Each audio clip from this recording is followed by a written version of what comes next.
ತೊಂದರೆ ಇರ್ತದೆ. ಮೆಡಿಕಲ್ಲಿ ನೀವು ಟೆಸ್ಟ್ ಮಾಡಿದಾಗ ಎಲ್ಲ ಓಕೆ ರಿಪೋರ್ಟೇ ಬರ್ತದೆ, ಆದರೂ ಅವರಿಗೆ ಪೇನ್ ಇರ್ತದೆ. ಟ್ಯಾಬ್ಲೆಟ್ಸ್ ತೊಗೊಂಡ್ರೆ ಕಮ್ಮಿ ಆಗ್ತದೆ, ಮತ್ತೆ ಶುರುವಾಗ್ತದೆ. ಹಂಗೆ 10 ವರ್ಷ ಆಯ್ತು, ನನಗೆ 20, ಅದು ಕಮ್ಮಿ ಆಗೋದೇ ಇಲ್ಲ. ಅಂಥದ್ದನ್ನು ನಾವು ಇಲ್ಲಿ ನಿವಾರಣೆ ಮಾಡ್ತೀವಿ. ದೇಹದಾಗ ಯಾವ ಭಾಗದಾಗ ಇರ್ಬೋದು, ಕೆಲವು ದೇಹದಾಗ ಸಣ್ಣ ಪುಟ್ಟ ಕಾಯಿಲೆ ಬರ್ತಿರ್ತಾವೆ, ಅವು ನಾವು ನೆಗೆಟಿವ್ ಎನರ್ಜಿ ಅಂತ ಹೇಳ್ತೀವಿ. ದೆವ್ವ ಅನ್ಕೋಬೇಡಿ, ಮತ್ತು ದೆವ್ವ ಪ್ರೇತ ಅಂತ ಅದು ಬೇರೆ ವರ್ಡ್ಸ್ನಾಗ ಹೇಳ್ತೀವಿ ನಾನು. ಸಣ್ಣ ಪುಟ್ಟ ಎನರ್ಜಿ ಇರ್ತವೆ, ಅವನ್ನು ರಿಮೂವ್ ಮಾಡ್ಬೋದು. ಅವ್ರು ರಿಮೂವ್ ಮಾಡಿದ ಕೂಡಲೇ ಏನಾಗ್ತವೆ, ಆರೋಗ್ಯ ಸಮಸ್ಯೆ ಸುಧಾರಣೆ ಆಗ್ತದೆ. ಭಾಳಷ್ಟು ಮಂದಿ ತಾವೆಲ್ಲ ಹಳ್ಳಿ ಊರಾಗ ಇದ್ದರು ನೋಡಿರ್ತೀರಿ, ಹೆಚ್ಚಾಗಿ ಯಾರ್ದು ಬಾಡಿ ಒಳಗೆ ಯಾರು ಬಂದು ಮಾತಾಡ್ದಂಗೆ ಆಗ್ತದೆ. ನಾನು ಹಿಂಗೆ ನನ್ನ ಮನೆಯಲ್ಲಿ ಅದ ನೆನತಿಂಗದ ಹಂಗೆ ಹಿಂಗೆ. It is true. ಯಾಕೆ ಆ ಆತ್ಮ ಅಂತ ಹೇಳ್ತಾರೆ, ನಾನು ಇಲ್ಲಿ ದೆವ್ವ ಅಂತ ಹೇಳಲ್ಲ. ಈ ದೆವ್ವ ಅಂತ ಹೇಳ್ಬೋದು, ಏನಾರ ಹೇಳ್ತಾರೆ, ಪ್ರೇತ ಏನಾರ ಹೇಳ್ಬೋದು. ನಾವು ಆತ್ಮ ಅಂತ ಹೇಳ್ತೀವಿ. ಆತ್ಮ 3 ಕಾರಣಕ್ಕಾಗಿ ಇಲ್ಲೇ ಹೋಗ್ತದೆ. ನಾವು ತಿಳ್ಕೊಂಡು 3 ಕಾರಣ ಹೇಳ್ತೀವಿ. ಫಸ್ಟ್ ಕಾರಣ, ಯಾರ ಮೇಲೂ ಭಾಳ ಪ್ರೀತಿ ಇರ್ತದೆ, ಭಾಳ. ಅವ್ರು ಯಾರು ಆಗಿರ್ಬೋದು, ತಂದೆ ತಾಯಿ ಮಕ್ಕಳು, ಗಂಡ ಹೆಂಡತಿ, ಫ್ರೆಂಡ್ಸು ಗೆಳತಿ, ಯಾರು ಇರ್ಬೋದು, ಎನಿಬಡಿ.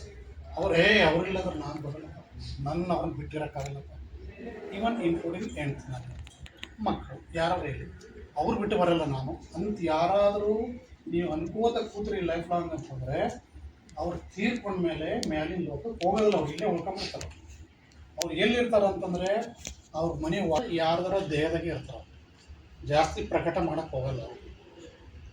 ಒಂದು ರೀಸನ್. ಇನ್ನೊಂದು ರೀಸನ್ನು, ಭಾಳಷ್ಟು ಆಸ್ತಿ ಮಾಡಿರ್ತಾರೆ, ಬಂಗಾರ ಬೆಳ್ಳಿ ಏನಾದರೂ ಮಾಡಿರ್ಬೋದು, ವ್ಯಾಮೋಹ ಇರ್ತದೆ ಅದ್ರ ಮೇಲೆ. ಭಾಳ ಬಡತನದಿಂದ ಭಾಳ ಕಷ್ಟಪಟ್ಟು ಯಾರ್ಯಾರಿಗೋ ಏನೋ ಟೋಪಿ ಹಾಕಿ ಹೆಂಗೋ ಮಾಡಿರ್ತಾರೆ, ಅವ್ರು ಭಾಳ ಮಾಡಿರ್ತಾರೆ. ಅದನ್ನು ಬಿಟ್ಟು ಹೋಗಕ್ಕೆ ಮನಸ್ಸಲ್ಲಿ, ನಾನು ಇಷ್ಟೆಲ್ಲ ಕಷ್ಟಪಟ್ಟು ನಾನು ಇದನ್ನೆಲ್ಲ ಗಳಿಸಿದ್ದೀನಿ, ನಾನು ಬಿಟ್ಟು ಬರಲ್ಲ. ಒಂದು ಸುಂದರವಾದ ಮನೆ ಕಟ್ಟಿದ್ರು, ದೊಡ್ಡ ಮನೆ ಕಟ್ಟಿದ್ರು, ದೊಡ್ಡ ಮನೆಗೆ ಇರ್ತಾರೆ, ಆ ಮನೆಯವ್ರಿಗೆ ಮಾತ್ರ ಇರಕ್ಕೆ ಬಿಡ್ತಾರೆ. ಅವ್ರು ಬಿಟ್ಟು ಬೇರೆ ಯಾರ ಬಾಡಿಗೆ ಕೊಟ್ಟು ಬಿಟ್ರು ಅಂದರೆ ಅವ್ರಿಗೆ ತ್ರಾಸ ಕೊಟ್ಟು ಓಡಿಸ್ಬಿಡ್ತಾರೆ. 40% ಹಿಂದಿನ ಜನ್ಮದಿಂದ ಅಪ್ಗ್ರೇಡ್ ಆಗಿ ಬಂದರೆ ಸಿಕ್ಕಲ್ಲ. ಅಂದರೆ ಹಿಂದಿನ ಜನ್ಮದ ಪ್ರಾಣಿಯಾಗಿದ್ದರು, ಅವರೆಲ್ಲ ಅಪ್ಗ್ರೇಡ್ ಆಗಿ ಮನುಷ್ಯರಾಗಿದ್ದಾರೆ. ಆಮೇಲೆ ಇನ್ನೊಂದಂದರೆ, ಯಾರಾದರೂ ಯಾರಿಗಾದರೂ ಮರ್ಡರ್ ಮಾಡಿರ್ತಾರೆ, ಎಕ್ಸಿಡೆಂಟ್ಸ್ ಆಯ್ತಲ್ಲ, ಅವರು ಇಮಿಡಿಯೇಟ್ಲಿ ಅವರಿಗೆ ಮರುಜನ್ಮ ಸಿಗ್ತದೆ. ಅಂದರೆ ಕೆಟ್ಟದ್ದೆಲ್ಲ ನಾವು ನಿವಾರಣೆ ಮಾಡ್ಬೋದು, ಕೆಟ್ಟ ಕರ್ಮ. ಮತ್ತು ಬೇರೆಯವ್ರಿಗೆ ಬೇಕಾದರೆ ನೀವು ಥೆರಪಿ ಮಾಡ್ಬೋದು. ಆಮೇಲೆ ನಿಮಗೆ ಏನು ಬೇಕು ಜೀವನದಾಗ ಅದನ್ನು ಹೇಗೆ ಪಡಿಬೇಕು ಅನ್ನೋದು ಹೇಳ್ಕೊಡ್ತಾರೆ. ಈ ಲಾ ಆಫ್ ಅಟ್ರಾಕ್ಷನ್ ಅಂತ ಹೇಳ್ತೀವಿ ಇಂಗ್ಲೀಷ್ನಲ್ಲಿ. ಕೆಲವು ನಮಗೆ ಬೇಕಾಗಿದ್ದನ್ನು ಹೇಗೆ ಪಡಿಬೇಕು ಅದೊಂದು ವಿಧಿ ವಿಧಾನ ಹೇಳ್ಕೊಡ್ತಾರೆ. ಆ ಥರ ಮಾಡ್ಕೊಂಡು ಹೋದರೆ ಅದು ಬೇಗ ಮಟೀರಿಯಲ್ ಆಗಿ ನಮಗೆ ಸಿಗ್ತದೆ.